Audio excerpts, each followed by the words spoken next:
Hello, everyone. My name is Mitch Dyer. Welcome to IGN Arena episode 19. James Faulkner. I just dropped my phone. Dropping your phone. Kyle O'Connor. What's up? I did not drop my phone. No, you're responsible. You're a legitimate adult. I have pockets. One of few in this room. This NPC is Brian Albert. The ghost of Brian Albert. He cannot be with us today. He had a good time yesterday and is now busy doing other things. So, James. Hello. Should be a short show this week. Yeah. Not a ton to talk about, but what we do have is really good. We had two big tournaments this weekend. Yeah. And I want to talk about two of them. Let's talk about IEM San Jose. Yeah. We all went. We met people from IGN there. Yes. Not from IGN, but like IGN fans. Yeah. We're from IGN. Yeah. We, well, you and I, you went both days. Kyle went both days. Yes. You went Saturday and Sunday. You saw the whole thing. Yeah. James and I popped down Saturday to check out a bit of the beginning. Watched a bit of League, watched a bit of StarCraft. I would have liked to go both days, but my kitchen flooded. Yeah. That's an actual thing that happened. Yeah. Excuses. What a casual. Yeah. I'm sorry that I just, like, I was, like, drowning, and I was like, oh, no, my kitchen. No. It's unacceptable. So that was my first ever League of Legends tournament. Yeah. I've never been to any live League event. It's my first eSports event. Interesting. So what did you make of it? I had a blast. I had a really good time. I actually met up with Anna from ESL, and I got to go backstage, and I got to see a whole bunch behind the scenes. It was a really, really good time. The amount of production that goes into it is just staggering.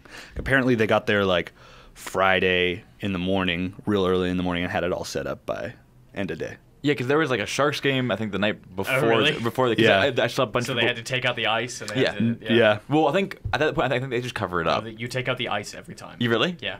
Oh, yeah, you know because you're Canadian. Yeah. I put ice on a rink before. Oh, wow. Is that like a rite of passage in Canada? You are now a man, Mitch. Yeah, that's how I become a man. Yeah, but it was cool. It was at the Anyway. It was at the SAP Center in San Jose. Yep. Yeah. We saw Unicorns of Love, who just qualified in the expansion tournament for EU LCS. And they were the fan vote to get in, I think. Yeah, their fan vote to get in, and they beat TSM.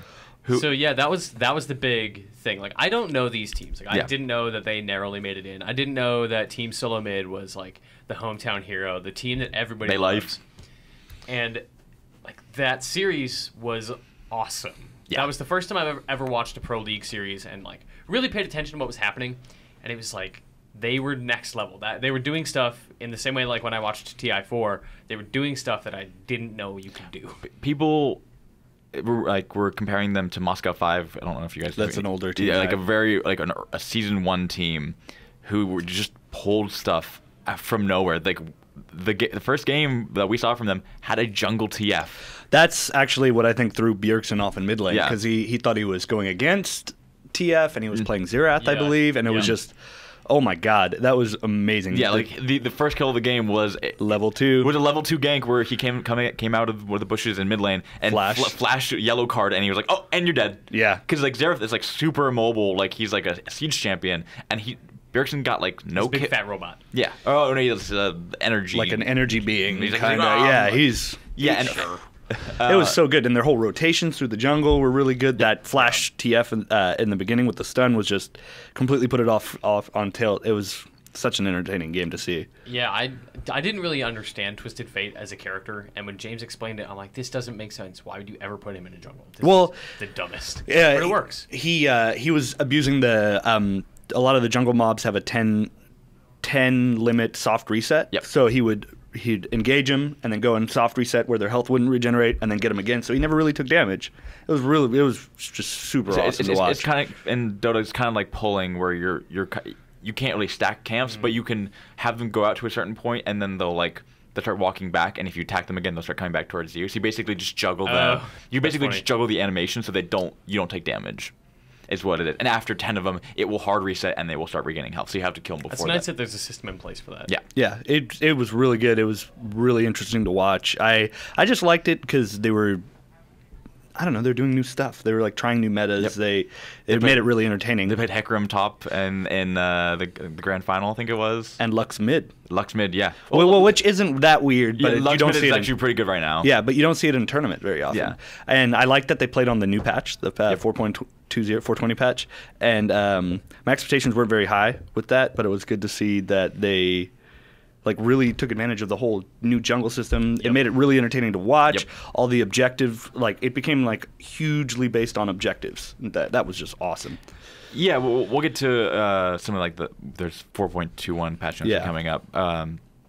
But yeah, IM was amazing. Cloud9 won it, which was really cool. Yep. Although they struggled a little bit. Did we see any C9 games? No, I think we arrived. We during arrived the at They only end. lost one round. Wow. Yeah, but they didn't look at it like they. I always feel like C9 is so dominant. Like they just are always like perfect, and they were on tilt a little bit, and then they just came back and won. Well, yeah, their individual talent and their like mechanical prowess on the whole team. It's just astounding. Phenomenal. Yeah, it was really, really good. Like they had the double ADC, and they're trying to figure out, I need an AD mid, and apparently High was like, well, I kind of I've played Corki mid, and they did it, and he was just amazing. Yep, it was really, really, really good. His response to that was really good too. When he was interviewed on stage, like, why do you do this? He's like, well, I've played Corki before.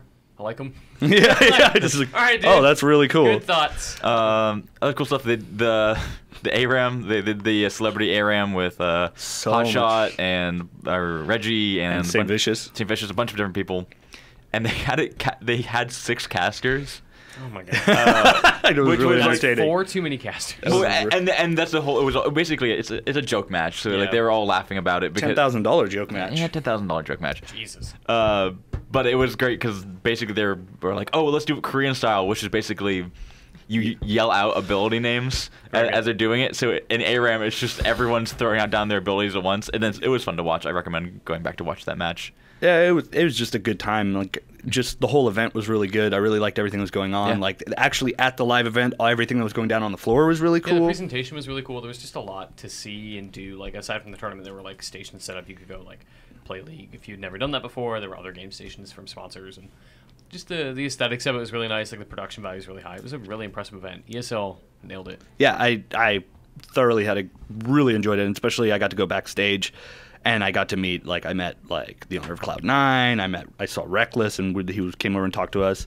It was just really, really interesting to see the backstage stuff. That really blew my mind. Like, the amount of production. Like, there was just, those little transport boxes. Like, those transport boxes. Yeah. They were just everywhere. And I was like, how the heck did you do this in, like, one day? Get that all set up. That's really Efficiency.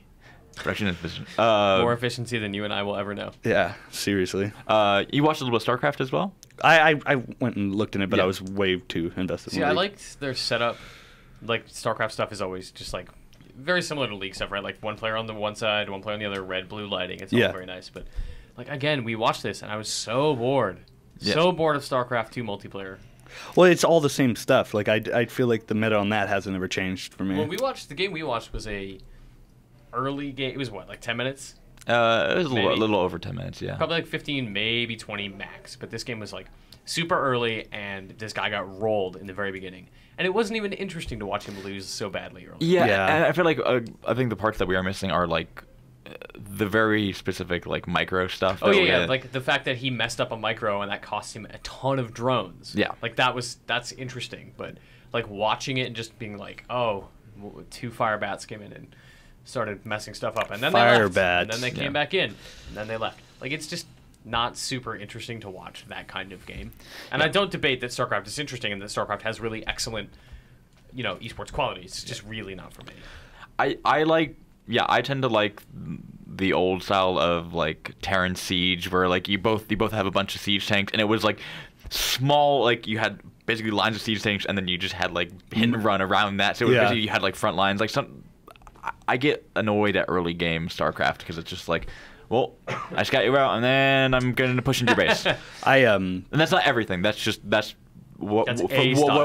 style that I have seen. Yeah, I hate that sometimes. I don't watch. And that was the one game we watched. Yeah, the one game we watched. Have you guys ever seen like top level like StarCraft player like their APM in person? It's crazy. It blew my mind when I saw it, and it just looked like the guy's playing piano. He's just going so fast.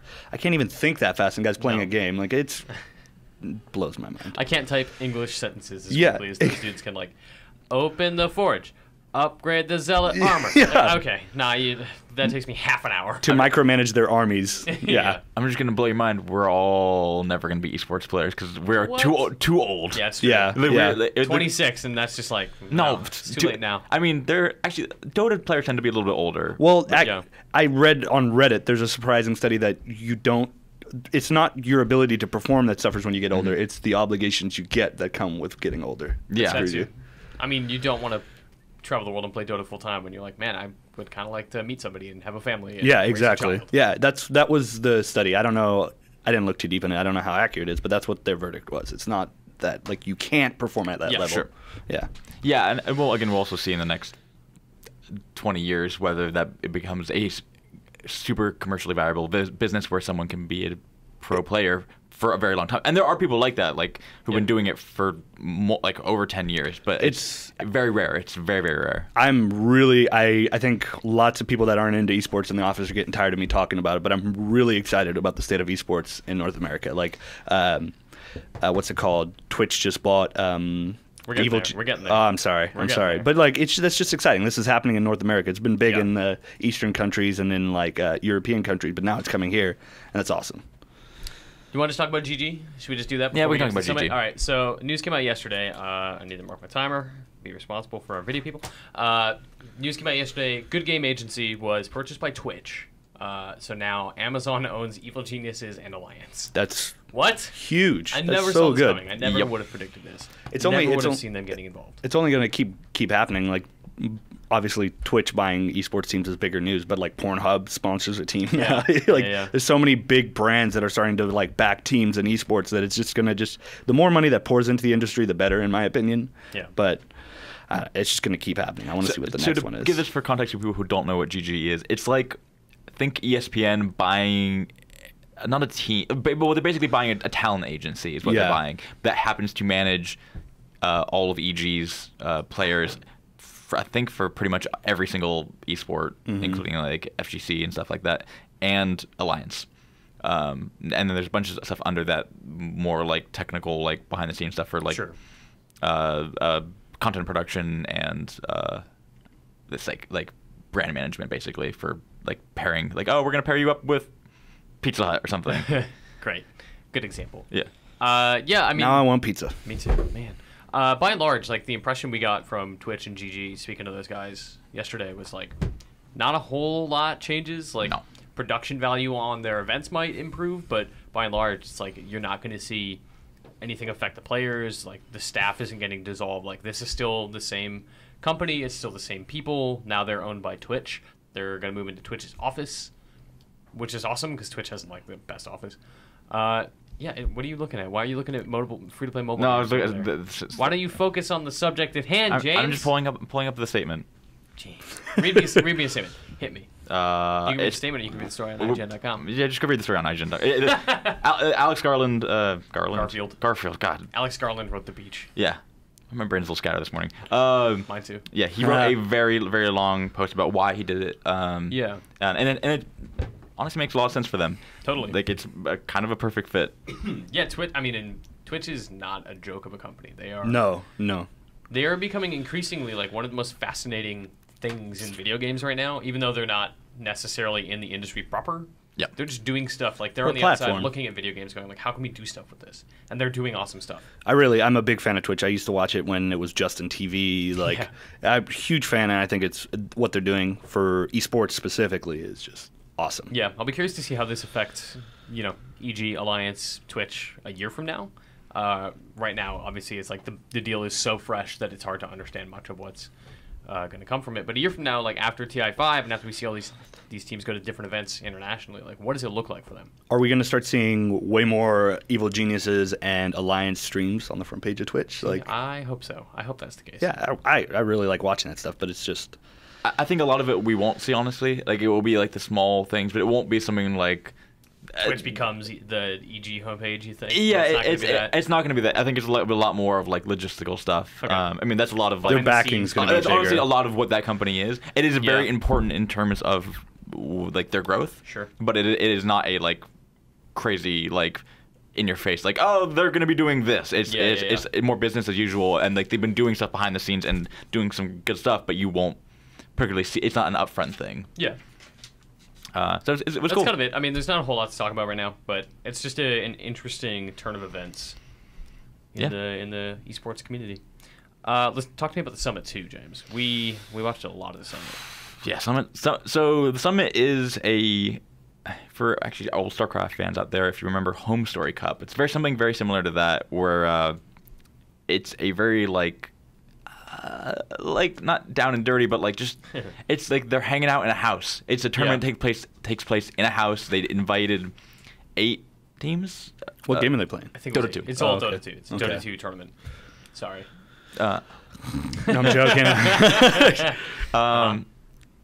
And yeah, they stay there for a week, and it's basically they all hang out, and like the players will come sit on the couch and cast games and come in and out, and they'll just sit around and BS on the stream. And that is what defines the summit for me. Yeah. It's not only like it's good play, and we'll get into this, but this was the first like real big notable Dota 2 tournament that was played on the new patch after 6.82 came out. Oh.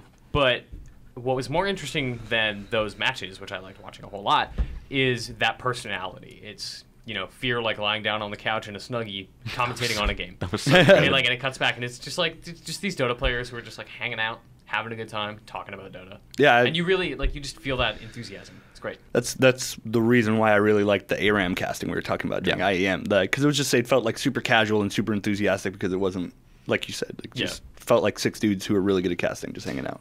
Yeah, and it ended up being like the games were actually pretty good. Especially the EGC 9 series. Yes, we never got to Game 5 of still that. haven't finished it. But like I know what happens. Spoilers. But yeah, but it go back and watch that series because it's ridiculous. And the All-Star game was great too. Yep. People love that All-Star game, and I don't know why because I stopped watching.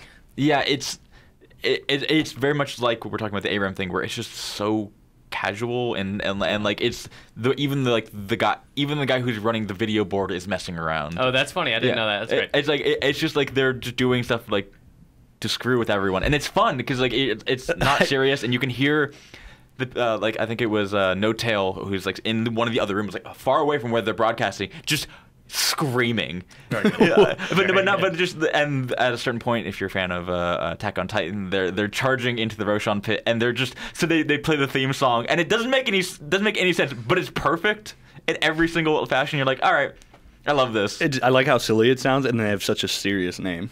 The Summit. The Beyond Summit. The Summit. Beyond the Summit. Watch us hang out on couches. Yeah, it's like all these Dota personalities just like, oh, we're just gonna go hang out in this house. Yeah. The only I don't know. I love playing the new Dota patch, and I like watching games like pros play on it. But like those games were long. Yeah, they were long, and having a best of 7 series that goes to 5 games. Like how long were they on average? You think 40 minutes or more? Woo! And James and Well, I. this is plus pick and bans, which take longer in Dota, which is pick and Yeah. ban How about, long are they? like 10 minutes or more. 10, yeah, at least. Because you have your normal time and then you have bonus time to pick. It's ridiculous. I feel like League is going for this now with this new patch, like this faster paced, team based game style, and it sounds like Dota's kind of Yeah, and opposite. see, it's weird too, right? Because Dota, the new patch focused on team fights over tower pushing. Okay. But what that means is people spend a lot more time farming. They spend a lot more time looking for kills, and because of the scaling of the gold and XP payouts, the kills aren't actually worth as much. So you don't snowball as quickly. So you don't win games as fast. Yeah. So it's and it's plus the hard swing from what the post TI4 patch was, which was like 2 patches ago at this point, which countered. It was basically to counter the fast push because all the games at TI4 were very short. Like even pub games were How short. fast? How Like short? 12 minutes. Oh, shoot. it was So like People would GG 12 minutes because they were getting pushed to high ground. I noticed, and I know I'm going to keep relating it to League, but at IEM, like, you were talking about how there's not as much gold rewards in the new Dota patch. At IEM, there was like huge kill disparities, like 10, 15, 20 kills, and the gold difference was 5,000 probably. 5,000? Yeah, it Which- wasn't that much. So why is that? Like, what happens there? I mean, this is again on the preseason patch, and then we'll get That'll change when we talk about 4.21 in 5 seconds. Yeah. But yeah, they're changing it up. Like again, they're still messing around. There's certain things like. Should we just get into it? Yeah, let's do it. Tell me about 4.21, James. Okay, Rek'Sai will be out at a later point in 4.21. That's always happens. They release it and then with a skin, too. yeah, The Eternium skin.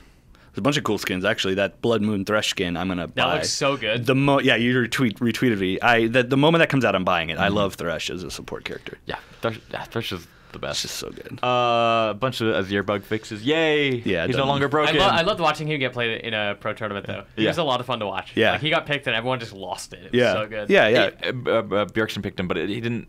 He didn't play all that well. No, he wasn't playing. Well, it was so unfortunate. I feel like he kind of got on tilt after that first game. Yeah. He was full on tilt, which is fine. Like again, this happens. It's still preseason, but yeah. Like people were trashing on him, which isn't really fair because it's like whatever. It's a new patch, and he's been the most consistent mid laner in NA for a long time. That's his like signature. He's consistent and he can 1v1 everyone basically. So it happens. It's the internet. They're like, oh, this guy's really good. He's up on the pedestal. Let's go kick it out from under him because he had a bad game. It's really, really, really douchey. That doesn't sound like the internet. No. What else? Major updates hit me. Kind of reworked Cassiopeia. Like they had a rework for Cassiopeia like a couple months ago, and then they were kind of reworking it again. The way that basically she gets more and more strength, the more stacks of like poison she gets. Basically, they're changing how that works. You get like 1 stack every 6 seconds and every second the enemy is poisoned. So you basically get more and more stacks. Eventually, you get snowball. Is that just to encourage you to continue punching things? Yeah, basically. They kind of reworked it so like she has scaling and she gets more for the more stacks she gets. She'll hit milestones and get certain like buffs within that for getting more kind of like Rengar. Yeah, kind of, but like the stacks go up to 500. Oh.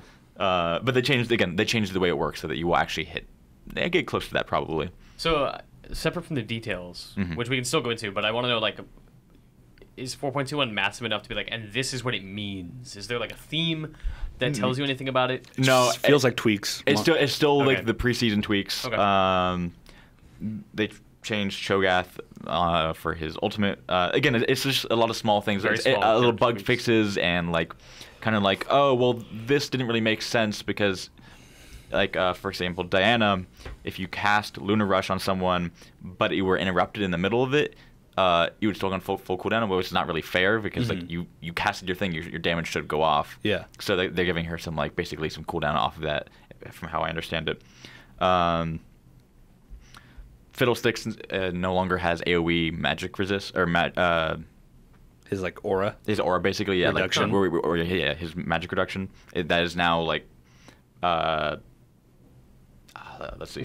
Sorry, so James, let's vamp a little bit. Like, what do you make of this, Kyle? Like, when you listen to these, do these sound good to you? I'm just really liking the whole direction, just in general, that League's been taking. Like, they're making it. I feel like everything they're doing is tailored to make it a more pleasurable experience to watch. In terms of like team fights, in terms of matches ending faster, just everything. Yes, okay. Yes to the above. Okay. Like team fights, like all the objectives are super important. Like there's a bunch of like mini objectives, like the little crab. Yep. The crab, blue and red have a lot more conflicts at it. Like picking the jungle you start at. I mean, the minion in the jungle you start at is super important. What you smite is important. What version of the jungle item that you get? So the thing with Fiddlesticks was it's on hit now. Basically, you when you use your abilities, it gives it takes it's the same thing because he has that AoE. Yeah, but rather than just walking up and like you actually have to use it on stuff. Yeah, no, I understand. And like I was saying, there's more just like, oh, this makes sense. Like Galio's ult, where it's like it's basically a taunt and he like explodes at the end of that taunt. It's like an AoE that makes everyone in it attack him, and then he takes reduced damage. I believe. I don't play Galio, but I've seen him a lot more now. And then at the end of it, he explodes. Yeah. And so it's no longer affected by tenacity, which is basically tenacity is where CC doesn't affect you as much. Oh, okay, cool. So you can get like reducers to that. Now it's like his thing is basically like, no, you have to attack me. You no longer can get like reduced time. Like you have to. Is there any update to any character in this that stands out as like, oh man, this guy's going to be out of control? Jax got some buffs. No, why? He doesn't need it. Why? Why? I hate Jax. Because his early game was, I think they took it down a oh little no, bit. he only rolls people late game. Yeah. God. Oh man, they cut his cooldowns in a major way. Yep. Wow, by like 5 seconds on everything. That's great. And then this was not fun at all. Changed some of the ratios on his bonus armor and bonus magic resist. Yeah, it's gonna be terrible. It's gonna be great. Yeah. And then the guy's just gonna take the jungle item that makes you do true damage on attack, and he's just gonna be hitting like a So the other problem with 4.20 was Warwick, Oh, Warwick. who was the Freelo champ for this patch, which was basically Warwick's ult was it locks you down, and he does a bunch of like a very rapid succession on hit abilities. Like a flurry. He just Yeah. locks you down. Okay. Wah, wah, wah, wah, wah. Like Ursa. Yeah, basically. Got it. And I haven't played Ursa in too long. Ursa's I pretty missed good. that bear. Yeah. He's just a big bear that punches stuff. That's awesome. So that, along with it was I think the Devour jungle item, and you could get Wit's End or Bork. And then get heavy hands from the golem. Yeah, and so basically you would jump on people, and then you would just Melt him. he became a burst thing rather than like a kind of sustained tank. Great. Yeah. And he still has some of that because they didn't really change how it works, but they reduced the damage on infinite duress and reduced the duration of Hunter's Call, which should make him a little less powerful. But I still think because of the way that this patch and the new items, he'll still be a pretty play Warwick if you want to get like a bunch of sustain through the jungle, because the jungle hits really hard now. Yes. I've seen so many more people die in jungle now. Yeah. He's just a freelo pick. And there's a bunch of other stuff. I won't go through. They changing the way that jungle gold works, where they gives less gold if you don't have a hunter's machete, but if you do, it gives 10 more gold, and if you get upgraded to the second and third tier, you get 20 more gold. Only if you have a hunter's machete. So it's basically rewarding the jungler for clearing their camps rather than the other laners. Yeah, that's good. They also did a bunch of model updates as well. Oh, really? Which Yeah, they continue. To unify the art with the new Yes. map. Yeah, they've continued to work on that. How many are left? I don't know. Okay. Yeah, Given I mean, that they're doing there's- it by skins as well, because they'll update like. Oh man. They're doing base all of skins, it. What Yeah, a pain in the ass. yeah. I mean, they have to. Yeah, of course. They swapped the order of the Dragon Slayer buffs, and they changed the first one. You used to get 8% to attack damage and ability power. You now just get 6%, and then they swapped the second and fourth stat buff that you get from Dragon. I'm loving that dragon change with the dragon buffs, because it makes watching it so fun. Like, that just becomes such a crucial fight. And it's also, if a team's really far down, all it takes is them getting like a dragon or two, and they become very valid. Negatron Cloak is back. I don't know them. You looked at me and I was like, yeah, they, sure is. They took it out of the game. Now it's back in the What game. is it? It just gives you more magic resist. Oh, was it like an OP item they just had to remove? No, they wanted everything to build out of a null magic mantle, and rather than having like, oh, you could buy the lesser version or you could buy the more version, they wanted everything built out. Now it's just you buy this plus some gold and you get the upgraded version. There's a bunch of other stuff, basically tweaking mana regeneration. That was very important. Yeah, on the notes it was like more mana regeneration. This is going to be repeated a lot. Yeah, because everyone was buying Relnomicon, I think it was. Yeah. What's his name stacked it twice, which was really interesting. Yeah. Who was it? Was it Bjergsen? I think it was. It was, yeah, with the Zir. It was. Yeah. And then there's just some other small changes. You can go read them if you would. And you should read the patch notes, because they're written in a really funny way. They're always so That's- good. I there's never so- noticed that until James pointed it out. But yeah, like the fact that Riot writes, like they have personality. Yeah. Like their notes have character is so much better Yeah. than most patch notes, which are like damage reduction. Yeah, Leah cooldown should. timer. Leah, Yeah, find who okay. writes the patch notes and give him a pat on the back. Also, Yes. if you're watching the video, look at that skin. Yeah. You can just go on the Google. internet. Yeah, look at it's- that oh skin. my It's really God. good. Blood Moon Thresh. I'm gonna buy that and just It play. looks so good. It'll be nice to see him in like a different color. Yeah. Yeah, I'm gonna play him in every role. It's gonna be like, oh, ADC Also, Thresh. the Poro mode, which we haven't talked about, which The we don't. what? The Poro. the Poro King, Legend of the Is that Poro what- King. Go on.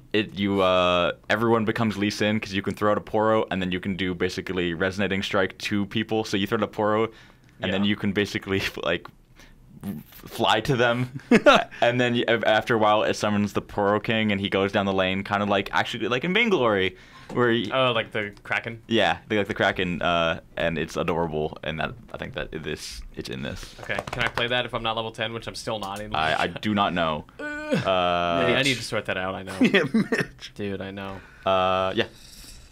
There's Not bad. Good stuff. Good stuff. Speaking of Vainglory, my review will be live on IGN probably by the time you're hearing this. So check out that review. We had fun playing this week. Yeah, it's good. I kept finding you guys playing it in the lobby. The gist is like if you're gonna play Vainglory, play together. Don't queue alone. Don't because like it's the communication in that game is not great. Both what it communicates to you, like enemy has been killed. Okay, who? Yeah. Which one? Okay, not helpful. and the means by which you can communicate to your team is not super great. Yeah, we basically had to go sit on the couch or get in a Skype call or something. Yeah, so Vainglory is really good. It's free on iOS, 10 characters. Most of them are available for free, and then they rotate them like weekly. Also, if you're playing with people, you can usually roll the other team. Dude, it snowballs so badly. Yeah. I don't know if that's a balance thing or if that's just like, oh, we're cooperating and they aren't able to do that. Usually, I think it's a little bit of that because we usually are just like, all right, help me. Yeah. Yeah, I mean, it's on iOS. It's free. Check it out if you haven't. And then check out my review for like fuller details on the stuff we just said. That's it for our show this week. That was a nice short one. I enjoyed Thank you for joining me. We have a couple more free dude codes. We got free dude codes. So Free dude codes. Send your emails to arenapodcast@ign.com. Hi-Res also sent us a bunch of Smite gear. We have hoodies, t-shirts. We have some stuff to give away. So free dude codes and shirts to put on regular dudes and regular ladies.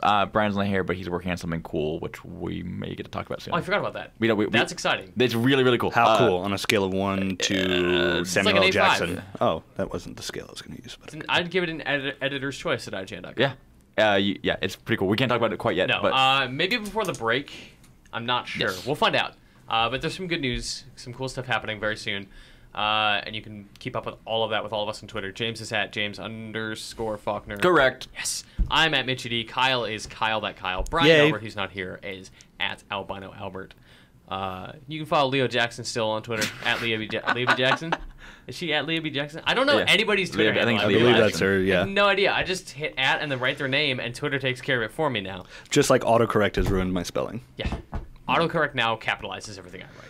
Thanks. Autocorrect will finish your sentences if it's stuff you actually say a lot. iOS has predictive text now. That's ridiculous. So I just I only use barely. predictive text, and it's just Don't even have to think. it's just gibberish English. It's awesome. Yeah, that's IGN Arena episode 19. Thank you for watching. Thank you for listening. And I think we're going to have one more episode before the break. That is the goal. No promises. We're really going to try. Yeah, we'll try. Tight schedules, lots of people leaving. But we're going to have MOBA stuff to talk about. Yeah. And we want to have Brian on the MOBA show stuff. Before, before we take off. FreeDudeCodes.com. FreeDudeCodes.com. We don't own that. We don't own that. IGN. No. Don't go there. Don't go there. We don't Do own not go to Free that Dude site. Codes is probably a really bad place. Please don't go there. This is a disaster. I'm going to stop recording. Thank you for listening.